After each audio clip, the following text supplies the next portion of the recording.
A raniji vlasnik stana Zdenko Rajh sjeća se mnogih sastanaka koji su ovdje održavani pre 40 godina. Sjednice centralnog komiteta su održavane gore ovdje u ovoj sobi maloj. Drugovi su dolazili, skupljali se tu, razgovarali smo o svemu i svačem. Tu je bio jedan krevet, široki na kojem se sedilo. Iza toga je bila jedna slika od njemačkog nadalističkog majstora Elcea. I onda tu su bile razne druge slike na zidovima. A soba gore gdje je održava sjednica centralnog komiteta bila je farbana u žutom. Te sjednice nisu bile dugačke, to su bile kratke sjednice u kojoj su uglavnom se donosili izvještaji i vrlo kratke odluke. Naprimjer, odluku da se skine na robi Petko Miljeći, da se Moša da mandat da Moša organizaciju uzme u ruke. Onda pitanje slanje boraca u Španiju. Onda više personalnim stvarima, u političkim stvarima je samo bilo prihvaćanje izvještaja koje je došao iz zemlje. A taj izvještaj je donosio ili Kardelj ili ja iz zemlje. To su bile sjednice, više smo mi radili u zemlji nego tamo u Parizu. Usko povezan sa politikom rešavanja nacionalnog pitanja bio je zadatak da se osnuju komunističke partije Slovenije i Hrvatske koje je Tito sproveo. Osnivački kongres Komunističke partije Slovenije je neposredno pripremio Edvard Kardelj. Za prvog sekretara CK Komunističke partije Slovenije izabran je Franc Leskošek. Mi smo išli iz Ljubljane, delegati su bili svuda izabrani, samo nisu bili delegati iz Notranjska, nisu bili delegati tamo, tu nisu bili tamo delegati. A drugo su bili svih krajeva su bili delegati. Mi smo išli zajedno iz Ljubljane, Kardelj, njegova drugarica i ja smo išli biciklom gore do Trojana. Onda kongres se odvija po dnevnom redu, jeli, ne? Dnevni red je poznat, ja neću sad ga najavljam, nagoveštavam tu, ne? Konferencija, kongres je dobro uspio, primljen manifest, koga je pripremio drug Kardelj, jeli? Mi smo tamo razgovarali po svim tim pitanjama koje je bilo, ne? Onda napravili zaključak i primili taj manifest, poslali pozdrave, komentarnice, centralnom komiteju i tako. 3 mjeseca kasnije održan je i osnivački kongres Komunističke partije Hrvatske kojeg je pripremio, organizovao i sproveo drug Tito. Tog sastanka hrvatskih komunista sjeća se dr. Pavle Gregorić. Takozvani krnji kongres, kako ga je drug Tito nazvao, kod Samobora, održan je 37. u ljetu.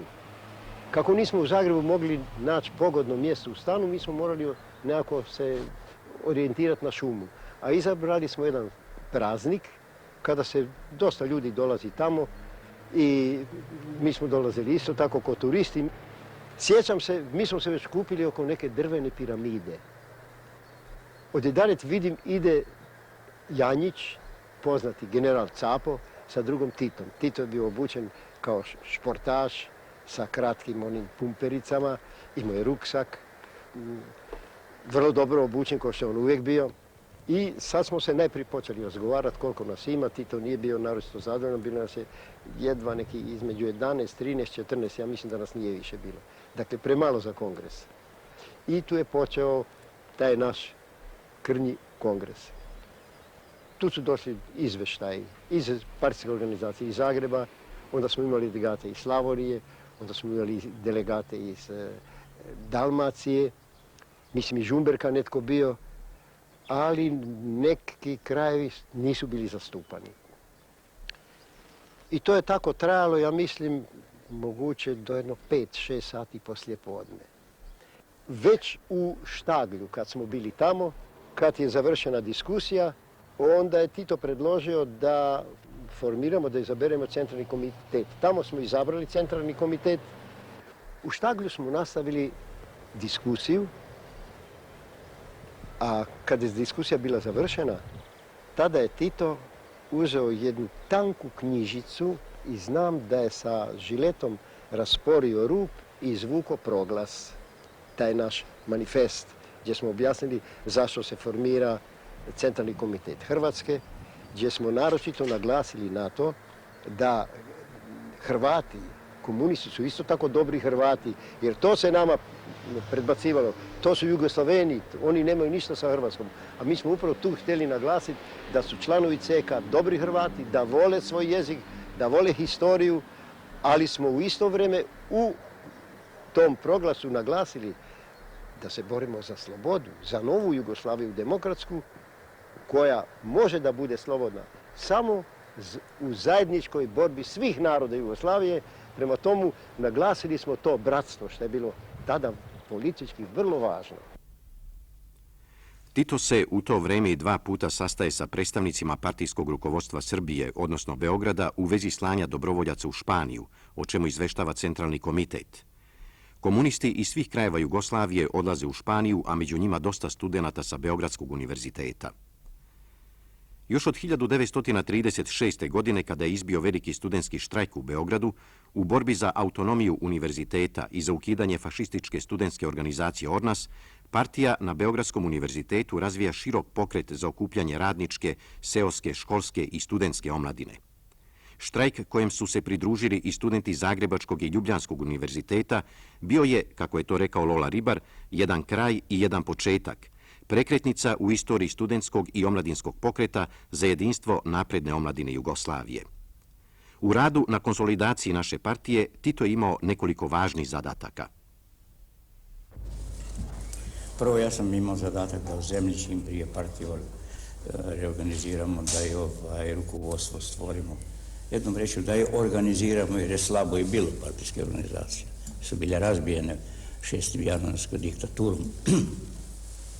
Drugo, morao sam tamo da vodim te poslove kao sekretar. Imao sam na robiji tu teškoću, tam frakcijske borbe, bila je borba protiv Moše, Petka Miletića, jer je njega proglasilo se za heroja na policiji, a zapravo nije izdavao. A policija ga je forsirala, to je poslije otkriveno bilo. Sve. Jednom rečju, vrlo teška situacija. Gore se nije znalo šta će biti s nama, jer se je govorilo da će nas raspustiti, ako će se još dalje tako stvari. I jednom rečju, bilo mi je veoma teško. A osim toga, morao sam stalno da budem čas u Parizu, čas u Jugoslaviji, čas u Moskvi. Stalno moraš putovati, a to putovanje nije bilo onako baš, kako da kažem, sigurno. Morao sam razne stvari da me ne uvate negdje na granici. Dok je Tito boravio u zemlji razvijajući široku partijsku aktivnost, učvršćujući partijske redove i rukovodstva, zadobijajući poverenje radničke klase u svoju partiju, u Parizu je došlo do neočekivane promene. Tadašnji generalni sekretar Centralnog komiteta Milan Gorkić pozvan je u Moskvu i dugo se nije vraćao u sedište, iako su ga tamo očekivali. Toga se sjeća član rukovodstva Komunističke partije Jugoslavije u Parizu Rodoljub Čolaković. Gorkić je pozvan u Moskvu u julu mjesecu. Ja se ne mogu tačno sjetiti datuma. On je, polazeći, uoči polaska, zapravo pozvao mene i Žujovića na sastanak. Sjećam se dobro, sastali smo se u kafani Vejl na Madlenu i rekao je da odlazi u Moskvu, dogovorio se o nekim tekućim stvarima i onda hteo je da dobije pristanak naš na određena kadrovska pomeranja, sjećam se, gore u Moskvi. Konkretno radilo se o tadašnjem predstavniku KPJ pri Kominterni Flajšeru. To je Gržetić Ivan. Toga se sjećam, toga sastanka, i rekao je da se vrati 10 dana. Tada je hapšen Lenski, Pruhnjak, Bela Kun, niz tih ljudi koji su u međunarodnom komunističkom pokretu nešto značili. I tada nas dvojica zaključimo da pozovemo Tita iz zemlje. I mi smo znali da bez Tita, ako nešto ozbiljnije nastupi, bit će to teško. Avgusta 1937. godine Tito je došao u Pariz i tada je preuzeo funkciju sekretara partije. On je došao iz zemlje, imao je šta da kaže i svojim drugovima u rukovodstvu i Kominterni u izveštajima. Ali interesantno, na sva ta pisma, izveštaje, depeše koje on slao iz Pariza u ime toga rukovodstva, legalnoga, krnjega, istina, ali rukovodstva, nije bilo nikakve reakcije iz Moskve. Tita nije ga zbunilo taj stav Kominterne. nije on rezignirao, to je tako nekako tuđe njegove ličnosti. On je stalno nam govorio, drugovi, radit ćemo disciplinovano svoj posao, čekat ćemo da Kominterna reši slučaj rukovodstva KPJ-te, da uopšte vidimo šta je bilo s Gorkićem, zašto i šta dalje. Osjećalo se kod njega ta želja da ne bi zbog toga sada što Kominterna se tako ponaša, da to ne bi unelo duh demoralizacije u nešto što ipak u očima onih u zemlji predstavlja centralni komitet. Sreća je što je to bio Tito na čelu toga centralnog komiteta, koga su ljudi u zemlji znali. On nije za njih bio nekako ilegalno ime. On je bio čovjek s kojim su oni radili, neki od njih aktivista naše partije, znali su ga godinama.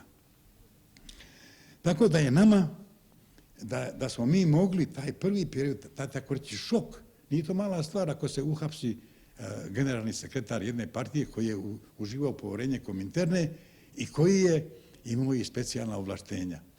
I to je trebalo sada tu tako se ponašati da se to tako reći u zemlji i ne osjeti. Međutim, drugi se ljudi postarali da se to u zemlji i pokušali da to prenesu i u zemlju. I borba, to Bože sada, pošto je Gorkić uhapšen, sad se Ivo Marić, bivši član rukovodstva, koji je se osjećao povređen u svojoj, ja bih rekao, nezajažljivoj ambiciji, to Bože da spasavamo partiju, a u stvari su želi da se domognu vlasti u partiji. Oni su pokušali da Tita uvuku u tu frakcionašku grupašku igru. Tito je to odmah osjetio i odlučno odbio. Tito, koji je još pre 10 godina poveo odlučnu borbu protiv frakcionaštva, znao je koliko je to zlo po jednu revolucionarnu partiju. Tito odlazi u Pariz da raščisti situaciju i sačuva ugled Komunističke partije Jugoslavije. To je bila jedna stvar koja je dosta mučena. Onda sam imao i optužbe, jer je tamo ta frakcionaška borba prešla sa Robije u Španiju i Španija isto tako i u Pariz, to je bio Kusovac i Marić.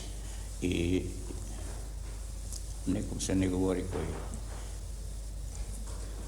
nije zgodno da kažem. I oni su također protiv mene išli ovdje. Tako da sam ja morao Kidrića iz Praga dovesti, koga su spedili, Gorkić ga je smenio. Dao sam mu zadatak da radi među studentima Jugoslavenima u Parizu i on je to sjajno izvršio. On kad se nešto primio, on je to bilo odlično radio. I meni je bio Kidrić u Parizu najveća podrška za razbijanje tih frakcionaških grupa vanja. Zašto smo mi sad tako nepokolebljivo sledili Titu? To je isto pitanje koje ja dosta često razmišljam i sada. Tako nepokolebljivo. Uopšte nije bilo za nas nikakvo pitanje, nikakve sumnje ko će naslediti Gorkića. I interesantno to, nas dva sa Borisom uopšte nismo razgovarali o tome da li da, da li ne, da li onaj.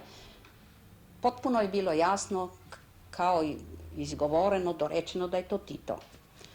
Ja ovako razmišljam, pa mislim, kad sam ja od početka srela Tita, rekla sam već to u početku kakav je utisak pravio na mene barem. Ja vjerujem da je isto na Borisa dobar utisak pravio. Ozbiljan, radan, aktivan, saoponešen sa tom idejom, kao što smo i mi bili mladi. On je bio doduše skoro 20 godina stariji od nas, ali saoponešen, solidan u ličnom životu. To je mnogo značilo, jer ja sam poznavala ranije funkcionere koji su u emigraciji živjeli u Sovjetskom savezu. To je bio jedan dosta žalostan život, ovako se lebdelo, bez nekog interesa naročitog u situaciji koja je bila sigurno teška za njih. Ja je nisam osjećala jer sam u drugčijem aranžmanu bila tamo. Ali Tito je odskakao od svih, po svemu. bio je, a najinteresantniji i najbliži nam je bio i zbog toga jer je on bio sav preokupiran sa situacijom u zemlji. Kad je on dolazio u ovo vreme sad u Parizu iz zemlje, jedno, ja mislim 3 puta, to se zna u istoriji, najmanje 3 puta, čini mi se, bio je u Parizu i na proputovanju za Moskvu. On je bio pun toga zbivanja u zemlji, šta se dešava tamo, kako je partijska organizacija i neprestano da rukovodstvo mora da je u zemlji, mora da je povezano sa masama radnima i da ako je odvojeno to nije ništa i ne može da rukovodi i da bude neki efikasni rezultati od takvog rukovođenja. Dosledan u svojoj borbi za jedinstvo Komunističke partije Jugoslavije, Tito odlučuje da konačno likvidira frakcionašku borbu i oslobodi partiju tereta koji otežava sređivanje prilika i sprovođenje revolucionarne prakse komunista Jugoslavije. Tada je Tito donio jednu, možda krupna reč, ali je svakako značajnu, da ne kažem sudbonosnu odluku. On je donio odluku da raspusti to krnje partijsko rukovodstvo koje je još nekako životarilo i da ode u zemlju i da formira privremeno partijsko rukovodstvo u zemlji. I da djeluje onako ko što je djelovao i do sada. To jeste radeći ono što je po svojoj savjesti i on i drugovi koje je oko sebe okupio, a on je imao mogućnosti da upozna ljude i da ljudi upoznaju njega, što je također važno kao uzajamno povjerenje, i da nastavi posao koji do tada radio. I bez blagoslova Kominterne i bez njene financijske pomoći. To svjedoči o njemu kao čovjeku koji ima veliku političku hrabrost. Ja mislim to rukovodstvo koje smo mi tada su mladi ljudi, koje smo sastavili, odmah se ogromno poznalo. Mladi ljudi koji su bili izrasli od ozdo iz naroda, organizacije. Tu je bio Kardelj došao, jer poslije to je bio Lola Ribar, to je bio Ranković, to je bio Čilas, to je bilo čitavi Ljeskovšek i tako dalje.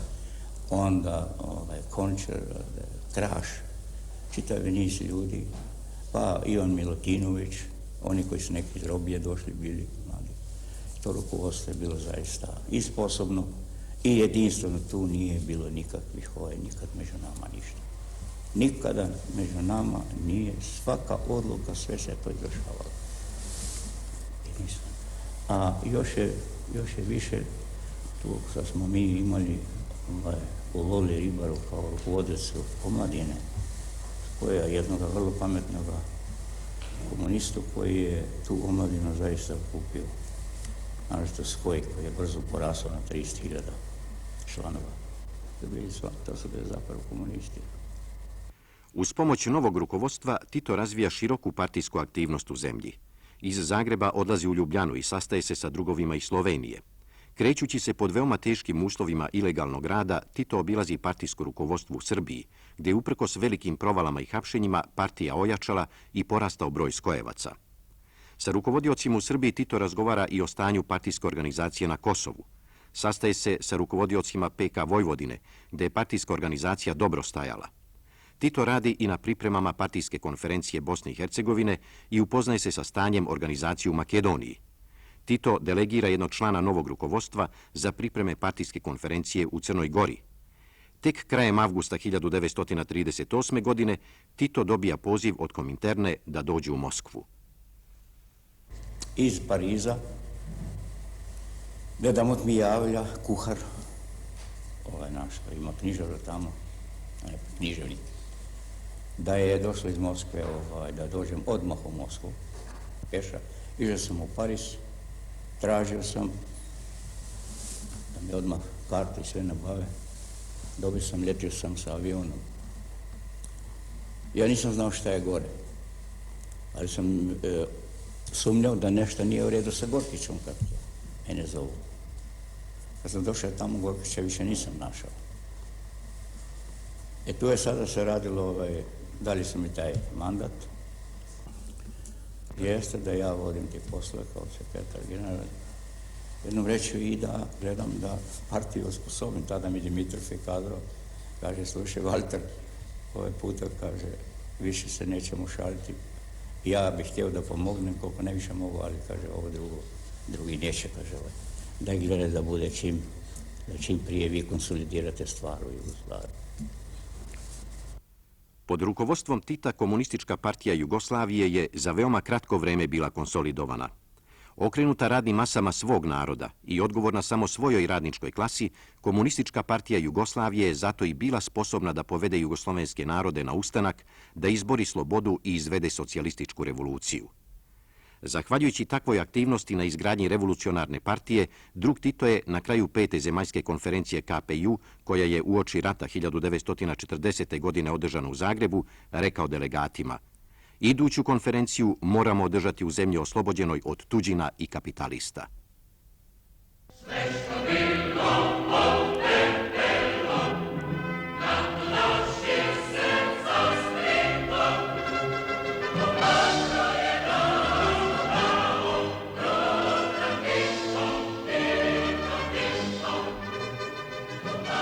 Od 85 godina života, više od 60 godina Josip Broz Tito je aktivan borac u revolucionarnom radničkom pokretu, a 40 godina je Tito na čelu naše partije, na čelu Saveza komunista Jugoslavije.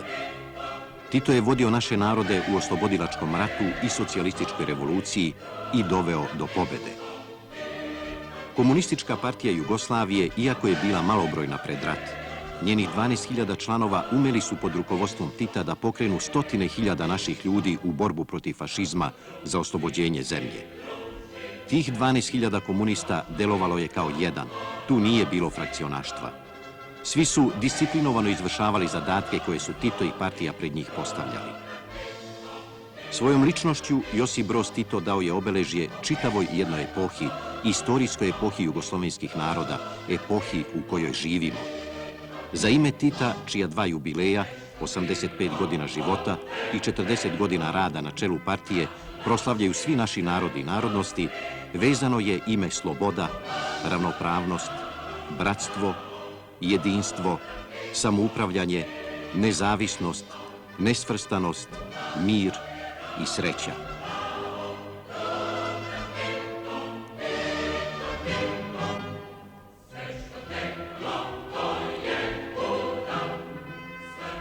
Svaki Jugosloven je ponosan na ime Tita, koje je simbol nove Jugoslavije pred svetom i pred istorijom.